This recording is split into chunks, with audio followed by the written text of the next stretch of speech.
میں دنیا کے 52 ملکوں میں گیا، پورے عالم عرب میں گیا، عالم اسلام میں گیا، 4 بر اعظموں میں گھوما۔ تو الحمدللہ اس کی وجہ سے یہ ہوا کہ جناب مجھے سٹیٹس اس کی وجہ سے ملا۔ صدام حسین صاحب کا میں 4 دفعہ مہمان بنا، اور محترم شاہ فہد صاحب کا 2 دفعہ میں ان کی دعوت حج میں نے کیا۔ پھر آپ کی شادی کب ہوئی؟ کتنی عمر میں ہوئی تھی آپ کی شادی؟ میں 1976 سے لے کے اب تک وہ جو آپ کی اصل شادی ہے اس کو چھوڑ کے باقی آپ نے کتنے نکاح کیے ہیں؟ کیونکہ آپ کے نکاحوں کا بڑا چرچا ہوتا ہے۔ کیا مفتی عبدالقوی کا سوشل میڈیا کے اوپر اپنا کوئی ذاتی اکاؤنٹ بھی ہے، ٹک ٹاک یا یوٹیوب کے اوپر یا ٹویٹر کے اوپر؟ حریم شاہ کے ساتھ آپ کی ملاقات حضرت کب ہوئی؟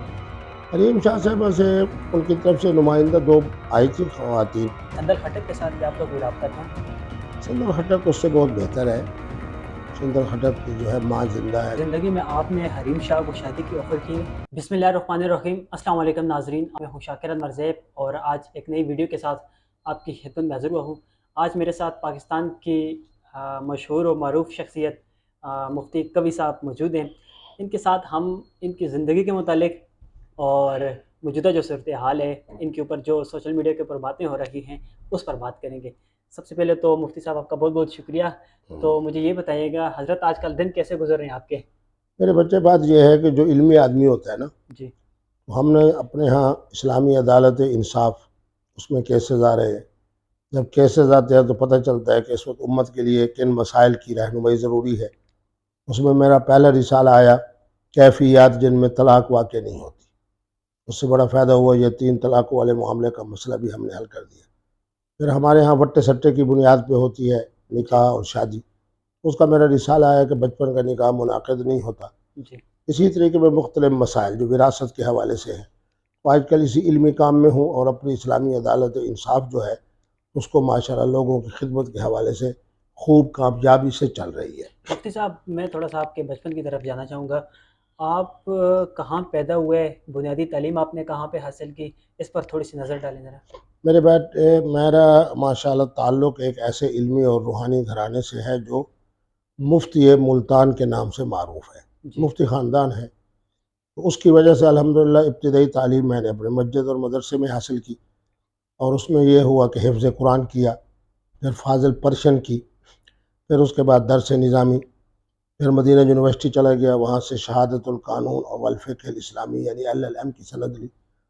پھر الحمدللہ شیخ الازہر سے میرا اچھا تعلق تھا، جی تو سال میں 1 دفعہ جناب مجھے جانا ہوتا تھا جامعہ ازہر کے لیے، وہاں کے اساتذہ سے اکتساب فیض کیا۔ تو الحمدللہ میں کہہ سکتا ہوں میرے بیٹے کہ اگر کسی شخصیت کے پاس، کسی مفتی صاحب کے پاس غیر ملکی اگر یونیورسٹیز کی سند ہے تو وہ سر مفتی عبدالقوی صاحب ہی ہے۔ مفتی عبدالقوی اتنا بڑا نام ہے، جی تو لوگ اسے بدنام کرنے پہ کیوں لگے ہوئے ہیں حضرت؟ میرے بچے، مجھے یہ بتاؤ کہ پاکستان کے اندر دیکھیں اس وقت سب سے زیادہ پاپولر آدمی سیاسی حوالے سے دیکھا جائے تو ہمارے محترم عمران خان صاحب ہیں۔ جی کیا خیال ہے؟ جی کیا ان کے لیے جناب کس طرح کی تصویریں، کس طرح کی باتیں، بیچاروں کو یہودی بنا دیا گیا، قادیانی بنا دیا گیا، اللہ معاف فرمائے فلاں بچی پیدا ہو گئی، فلاں یہ ہو گیا۔ اب جناب تازہ مسئلہ دیکھیں کہ وہ بیوقوف جو ہے اپنا خاور مانی کا صاحب کہہ رہا ہے کہ عدت نہیں گزری، یہ نہیں ہوا، وہ نہیں ہوا۔ اسی طرح مولانا طارق جمیل صاحب کو دیکھ لیں، کتنا بڑا نام ہے، ایسے ہی ہے۔ لیکن ان بیچاروں کے لیے بات یہ ہے کہ ان چیزوں سے نہیں گھبرانا۔ آپ نے مجھ سے رابطہ کیا، کیا ہر تیسری چوتھی گھنٹے پر میں نے فون نہیں اٹھایا؟ ایسے ہی ہے بالکل۔ اچھا، پھر آپ نے دیکھا کہ کس قدر میں عوامی آدمی ہوں۔ تو معنی یہ ہے کہ قوم، اب مجھے 5 ملکوں کا دورے کا دعوت آئی ہوئی ہے۔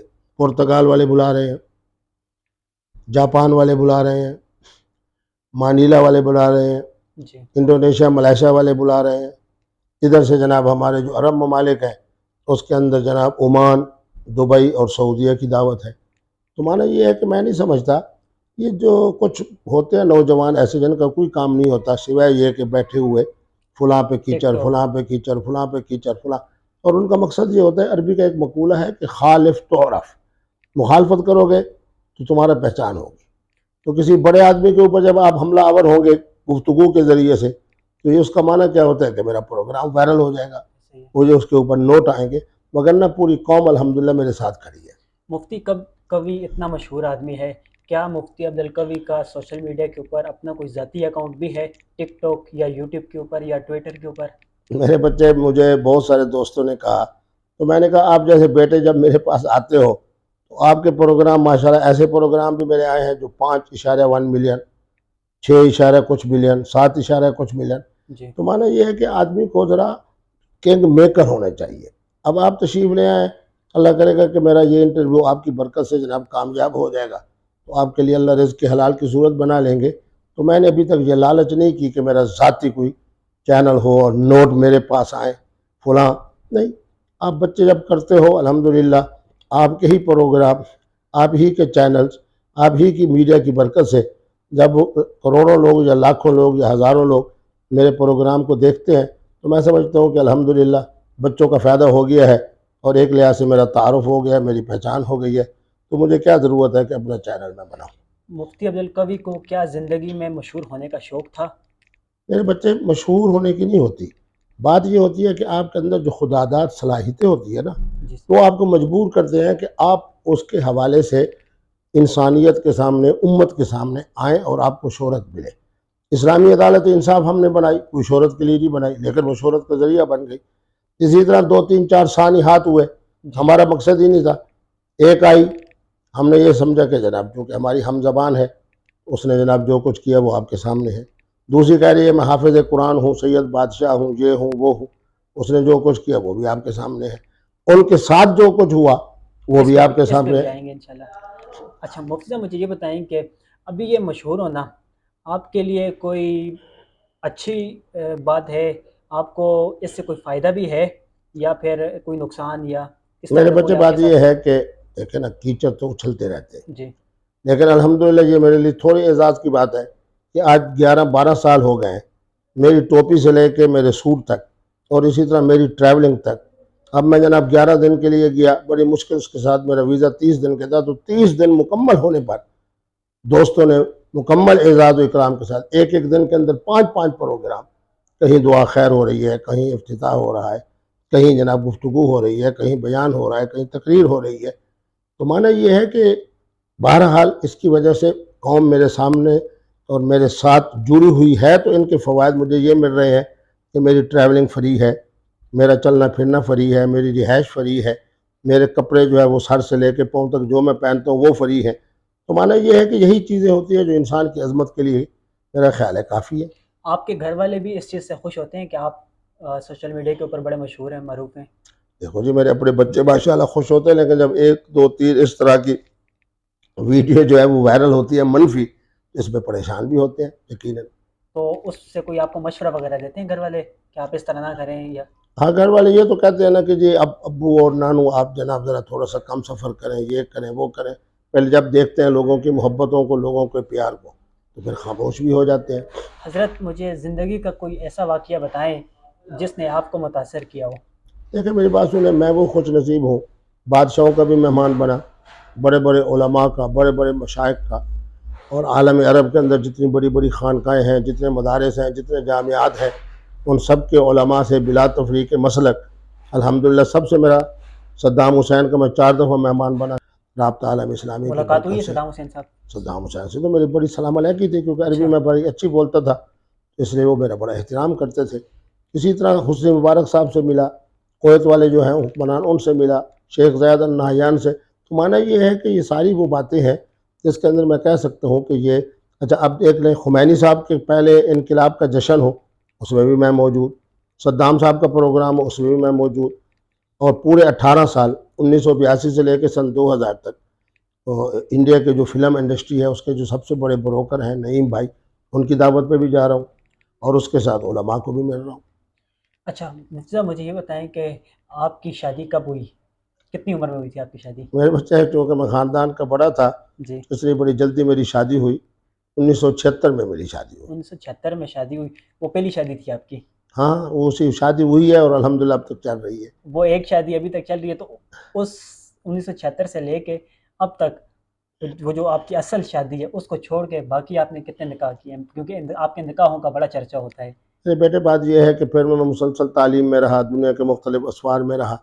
زیادہ تر جو نکاحوں کا سلسلہ ہوا وہ 1990 سے ہوا. اچھا تو اس کے بعد الحمدللہ اب عمر چونکہ ڈھل رہی ہے اس لیے تو یہی کہہ سکتے ہیں اس وقت کہ ایک ہی شادی ہے اور الحمدللہ انہیں کے ساتھ سکون کی زندگی گزر رہی ہے. مطلب اس کے علاوہ آپ کا کوئی نکاح باہر نہیں ہے؟ ہاں اس وقت کوئی نکاح نہیں.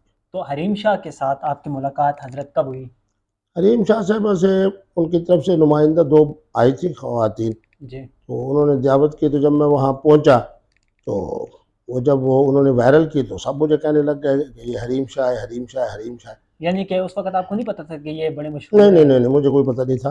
اور محترمہ نے کہا کہ میں حریم شاہ نہیں ہوں، تو میں نے کہا پھر کریم شاہ ہوگی. اچھا بہرحال اب چونکہ سلو ہو گئی ہے تو اس لیے یہ باتیں پرانی ہو گئی ہیں. اچھا، حریم شاہ نے جو آپ کو وہ ایک تھپڑ والی ویڈیو آپ کی وائرل ہوئی تھی، وہ کیا مذاق میں تھا یا پھر کوئی وہ جذباتی ہو گئی تھی تو وہ آپ کو انہوں نے تھپڑ نہیں مار نہیں دیا تھا؟ جذباتی کی باتیں نہیں. میں تو جناب اپنا وہ جو اپنا جس جگہ وہ ٹھہری ہوئی تھی گیسٹ ہاؤس میں، جی تو اس کا مالک چونکہ پٹھان تھا، اس کو میرے پاس ہے، کہنے لگا مفتی صاحب آئے. تو میں تو اس نے جو کمرہ مجھے دیا صرف اس لیے کہ آپ چائے پئیں اور خاطر تواضع میں، اس میں نے دیکھا کہ ایک سرخ سوٹ والی بچی آئی اور اس نے آ کے مجھے یوں کیا. اچھا میں نہیں کہتا اس نے مجھے تھپڑ مارا. جی 2 دن پہلے اس بیچاری کا فون آیا، رو رہی تھی کہ میری ماں مر گئی، آج کل میں بہت بیمار ہوں، پتہ نہیں چل رہا مجھے کون سی بیماری ہے، آپ مجھے معاف کر دیں، یہ ہے وہ ہے. بہرحال اچھا، یہ حریم شاہ صاحبان نے کہا آپ سے کہ مجھے کون سی بیماری ہے؟ نہ وہ بچی جس نے آ کے یوں کیا اس کا نام عائشہ ہے. اچھا، مطلب وہ حریم شاہ نہیں تھی نہیں حریم شاہ پیچھے ویڈیو بنا رہی تھی. اچھا اچھا اچھا، اور یہ کل معاملہ ہوگا 4 سے 5 سیکنڈ کا. 4 سے 5 سیکنڈ کا معاملہ تھا اور وہ پورے پاکستان میں ایسے جیسے آگ کی طرح پھیل گیا. ہاں وہ اس لیے نا کہ اسی لیے تو اس نے کیا نا. جی، اور میں یہ نہیں کہتا کہ ایسا بیچاری نے انہوں مجھے نے کوئی تھپڑ مارا ہے. جان بوجھ کے کیا آپ ہاں کہہ رہے تھے؟ وہ جب مولانا فضل الرحمان پہ آپ حضرت سرئی کریں گی، فلاں پہ کریں گی، تو میں نے ابھی بتایا نا کہ اپنے آپ کو معروف کرنے کے لیے کسی بڑے آدمی کے ساتھ ایسا عمل کریں گی تو مشہور ہوں گی. اب جب سے ان کی 4 بہیمانہ ویڈیوز آئی ہے، جی، اب بیچاری کھڑے رہنے لگی پڑی. وہ ویڈیو آپ نے دیکھی تھی؟ مجھے مختلف لوگوں نے بھیجی، میں نے ایک دفعہ تو دیکھا لیکن بڑا افسوس ہوا کہ جس طرح پاؤں کے ذریعے سے اس پہ لعنت بھیجی جا رہی ہے، جس طرح واش روم کے اندر اس بیچارے کے بالوں کو پکڑ کے بے نقاب کیا جا رہا ہے. بہرحال اللہ حفاظت ان ہو. کے شوہر ہوں گے؟ یقیناً شوہر ہی تھا. آپ کو پورا یقین ہے شوہر تھے؟ ہاں بالکل، کیونکہ یہ کام شوہر کے علاوہ اور آپ کون نے کر سکتا ہے. اس واقعے کے بعد جو حریم شاہ کی نازیبہ ویڈیو جو آئی ہے واش روم کے اندر، تو اس کے بعد کوئی آپ نے ان کو مشورہ وغیرہ دیا میں ہے تو فون ہمیشہ کر کے؟ بچے اس کو یہی مشورہ دیتا ہوں. 3-4 دن پہلے بھی اس کا فون آیا تھا کہ اپنے ذہن کو مثبت بناؤ، اپنی زبان کو میٹھا بناؤ، الزام تراشی بند کر دو، حرزہ سرائی بند کر دو، لوگوں کے دلوں کو نہ دکھاؤ. ہمیشہ میں اس کو یہی کہہ رہا ہوں. اچھا مفتی صاحب، مجھے یہ بتائیں کہ حریم شاہ کے متعلق تو آپ نے بتایا، سندل خٹک کے ساتھ کیا آپ کا کوئی رابطہ تھا؟ سندر خٹک اس سے بہت بہتر ہے. سندر خٹک کی جو ہے ماں زندہ ہے. جس کی ماں زندہ ہوتی ہے اس کے باپ نے یا اس کی ماں نے یا اس کے کسی خاندان والوں نے تو یہ نہیں کہا نا کہ یہ ہماری بیٹی نہیں ہے. جی، بیچاری یہ تو بڑی مظلومہ ہے. سندل خٹک مظلومہ ہے؟ نہ حریم شاہ صاحبہ حریم شاہ جس کا مظلومہ ہے؟ باپ یہ کہے کہ یہ میری بیٹی نہیں ہے تو مظلومہ ہی ہوئی نا. جی، وہ کہتی ہے میں سید زادی ہوں. جب باپ کہہ رہا ہے کہ میری نہیں ہے، اللہ معاف فرمائے میں آگے جملہ تو نہیں کہتا، لیکن سندر خٹک تو بہرحال اس کا جناب لوگ جن سے اس کا تعلق ہے اس کا بڑا احترام ہے، اور دوسرا اس سے بہت بہتر ہے. ان کے درمیان ناراضگی جو ہوئی تھی پچھلے دنوں، تو کیا آپ کو اس بات کا علم ہے ہاں ناراضگی مجھے کیوں لوگ ہوئی تھی؟ بتاتے رہتے ہیں کیونکہ کس اس وجہ لیے سے کہ ناراضگی ہوئی؟ نہیں میں تو چونکہ عوامی آدمی ہوں تو لوگ مجھے بتاتے ہیں. اب مجھے اس تحقیق میں جانے میں، اس گن میں حصہ لینے کی کیا ضرورت ہے کہ کیوں لڑائی ہوئی، کس وجہ سے لڑائی ہوئی. بہرحال دم میری الظالمین ابی الظالمین، حضور کا فرمان مبارک ہے کہ جو آپ کا دل دکھائے تو وہ ظالم سے ٹکراتا ہے. اب عائشہ جو ہے وہ بھی اس سے ٹکرا رہی ہے، سندر خٹک بھی ٹکرا رہی ہے، یعنی تینوں بڑی دوست تھی، جی، اب ایک دوسرے کی جان کی اور عزت کی دشمن ہے. اچھا مجھے یہ بتائیں کہ کبھی زندگی میں آپ نے حریم شاہ کو شادی کی آفر کی ہے؟ میں کیوں کروں بچے؟ بات یہ ہے کہ میں کسی محترمہ کو کسی طرح کے نکاح کی آفر نہیں کرتا. شادی تو میں نے کرنی نہیں ہے. حریم شاہ کی خواہش تھی آپ کے ساتھ یہ مجھے نہیں شادی کرنے معلوم، کی؟ یہ تو اس سے پوچھا جا سکتا ہے. بہرحال میں نے اس کو کبھی بھی نکاح کے لیے نہیں کہا اور نہ اس کو آفر دی. صرف تعلقات اچھے تھے بس بس اسی وہ یہ ہے طرح؟ کہ جس طرح آپ فون کیا میں نے فون اٹھا لیا، جی اسی طرح جب وہ فون کرتا ہے، کوئی بھی فون کرے تو میں اٹھا لیتا ہوں. اب وہ یہ بولا سمجھے کہ مفتی صاحب نے میرا فون اٹھا لیا تو میرے تعلقات بڑے اچھے ہو گئے، جی، تو یہ اس کی غلط فہمی ہے. ایسا ہی آپ کے ساتھ بڑی بڑی خوبصورت حسینائیں تصویریں لیتی ہیں، آپ کے ساتھ وہ وائرل ہو جاتی ہیں، تو آپ کے پاس حضرت ایسی کون سی گدر سنگھی ہے جو یہ ساری آپ کی طرف ہی صرف آتی میرے ہے؟ بچے دیکھے آپ نے بات کی، میں مسکرا دیا. مسکرانے پر، میٹھی زبان پر، خواتین کے احترام پر نوجوان نسل، آپ یہ بھی کہہ سکتے ہو کہ نوجوان نسل مجھ سے پیار کرتی ہے. ایسا ہی ہے؟ اس کے اندر آپ جیسے ماشاءاللہ باشرہ بچے بھی ہوتے ہیں، نوجوان بھی ہوتے ہیں، بزرگ بھی ہوتے ہیں. اب سب سے زیادہ میرے اوپر جو اس وقت ماشاءاللہ احترام کا میرے ساتھ اور عقیدت کا تعلق ہے، تو میں کہتا ہوں کہ خان کی جمع ہے خوانین. جی اب خوانین پہلے نمبر پہ آ گئے ہیں یعنی پٹھان، جی. اور خواتین دوسرے نمبر پہ آ گئی ہیں. قندیل بلوچ کے ساتھ بھی آپ کے تعلقات تھے، آپ کی تصویریں وغیرہ ان کے ساتھ بھی ہیں، تو قندیل بلوچ میں اور حریم شاہ میں کیا فرق پایا حضرت آپ میرے نے؟ بچے دیکھو، میں نے پہلے بھی کہا ہے کئی مرتبہ کہ قندیل بلوچ کا معاملہ اس لیے ہم سے غلطی ہوئی جی کیونکہ وہ میری ہم زبان تھی، اور یہ ہمارے ہاں سرائکی میں ہوتا ہے، جو ہم زبان ہوتا ہے، ہم علاقہ ہوتا ہے، تو اس کا ایک احترام ہوتا ہے. پھر محترمہ تھی، اس نے خود کہا کہ مفتی صاحب نے مجھے 3 مرتبہ بیٹی کہا ہے. جی. اس نے خود کہا کہ جناب مفتی صاحب نے جناب روزہ نہیں تھا، کوئی ایسی اس نے بات نہیں کی جو خلاف شریعت. تو میں حالت سفر میں تھا. دوسرا یہ ہے کہ یہ جو کہہ رہی ہے حریم شاہ، میں حافظ قرآن ہوں، میں نے 5 سال علم پڑھا ہے، میں سید زادی ہوں، تو ہم نے اس کا احترام کیا. وہ سچ کہہ رہی ہیں، وہ حافظ قرآن ہیں، ہوگی دیکھو یعنی کہ نا آپ جی، کو کنفرم پتہ نہیں ہے؟ اسلام یہی کہتا ہے کہ جب کوئی آدمی اپنے بارے میں یہ کہے کہ میں ہوں، جی. تو اس کو تسلیم کر لیا جائے. اچھا حضرت مجھے یہ بتائیں کہ سیاست میں آپ کو کوئی دلچسپی ہے؟ سیاست میں اس قدر دلچسپی ہے کہ الحمدللہ ملتان کے اندر جب انتخابات ہوتے ہیں، جی. وہی ایم این اے بنتا ہے، وہی ایم پی اے بنتا ہے، وہی کونسلر بنتا ہے، وہی میئر بنتا ہے، جس کے ساتھ مفتی عبدالقوی ہوتا ہے. یہ بڑی بات، الحمدللہ بڑی زبردست بات کہہ دی آپ نے. الحمدللہ میں کہہ سکتا ہوں، میاں فیصل مختار پہلے سٹی ناظم بنے تو میری وجہ سے بنے، سٹی ڈسٹرکٹ ناظم بنے تو میری وجہ سے بنے. جب بھی کوئی ایم این اے بنا ہے، حالانکہ ایک دفعہ ایسا بھی ہوا کہ کسی پارٹی نے کسی کو ٹکٹ نہیں دی، لیکن وہ میرے کہنے پہ کھڑے ہو گئے اور میرے حلقے سے جیت گئے. آپ نے کبھی خود الیکشن لڑنے کا سوچا؟ کبھی نہیں. مجھے محترم عمران خان صاحب نے فرمایا تھا، کیونکہ میں ان کے مذہبی ونگ کا چیف تھا، جی. میں نے کہا قطعی طور کے اوپر انتخاب نہیں لڑنا. کیوں کہ میں ہوں رانجھا سب کا سانجھا. اچھا. نون والوں سے بھی تعلق ہے، پی پی والوں سے بھی تعلق ہے، پی ٹی آئی سے تو بہت زیادہ تعلق ہے، اسی طرح علماء سے بھی تعلق ہے. مجھے یہ بتائیں کہ پاکستان کی سیاست میں کون سا سیاستدان ہے جس کو آپ سمجھتے ہیں کہ یار یہ بندہ جو ہے یہ ملک کی تقدیر بدل سکتا ہے آج کے دور میں؟ آصف علی زرداری، میاں محمد نواز شریف صاحب، عمران خان صاحب یا مولانا فضل الرحمان صاحب؟ میرے بیٹے بات یہ ہے کہ ایک ہے سیاست کی ذہانت، جی. وہ آصف علی زرداری میں بھی موجود ہے، محترم فضل الرحمان صاحب بھی موجود ہے. جی. پیسے کی سیاست اس کے لیے بڑا کنگ ہے ہمارے محترم میاں نواز شریف صاحب کی نون پارٹی. لوگوں میں مقبولیت کے حوالے سے محترم عمران خان صاحب کا بڑا نام ہے. لیکن جو بھی حکمران بنے ہیں انہوں نے اس ملک کی خدمت تو نہیں کی. جی. بہرحال اللہ تبارک و تعالیٰ کرے کہ آنے والا انتخاب جو ہے وہ صاف بھی ہو، شفاف بھی ہو، اور اس کے ذریعے جو منتخب ہو کے آئیں وہ استحکام پاکستان میں اپنا کردار ادا کریں. عمران خان کی کوئی اچھی بات بتائیں ہمیں حضرت. عمران خان ہر وقت باوضو رہتے ہیں، اچھا. کثرت کے ساتھ درود شریف پڑھتے ہیں، صداقت کو بڑا پسند کرتے ہیں. کوئی منفی بات کی جائے تو اس سے بڑے زبردست نالاں ہو جاتے ہیں. میرے ساتھ ان کا بڑا تعلق اسی وجہ سے تھا کہ بس وہ سمجھتے تھے کہ مفتی صاحب ایک علمی شخصیت ہے، جو بات کرتے ہیں پیار سے کرتے ہیں، سمجھانے پہ. الحمدللہ ان کو حضرت سیدنا فاروق اعظم سے بہت زیادہ عقیدت ہے. تو پہلی دفعہ جب حکومت آئی وہاں صوبہ خیبر پختونخوا میں، تو 5 دن پہلے میں نے ان کو کہا کہ آج 25 ذوالحج ہے، جی. تو یکم محرم کو چھٹی ہونی چاہیے. انہوں نے اسی وقت وزیر اعلیٰ کو کہا. اس دن سے لے کے آپ تک 10 سالوں سے الحمدللہ صوبہ خیبر پختونخوا میں جو ہے وہ یکم محرم کو چھٹی ہوتی ہے الحمدللہ. آپ کیا سمجھتے ہیں کہ عمران خان کی حکومت جانے کے بعد عمران خان ناکام ہو چکا ہے یا نہیں؟ نہیں دیکھیں نا، ناکام ہونے کا معنی یہ ہے کہ اقتدار چلا گیا، یہ کوئی ناکامی نہیں. جی. لوگوں کے دلوں کے اندر محبت بڑی ہے یا کم ہوئی ہے؟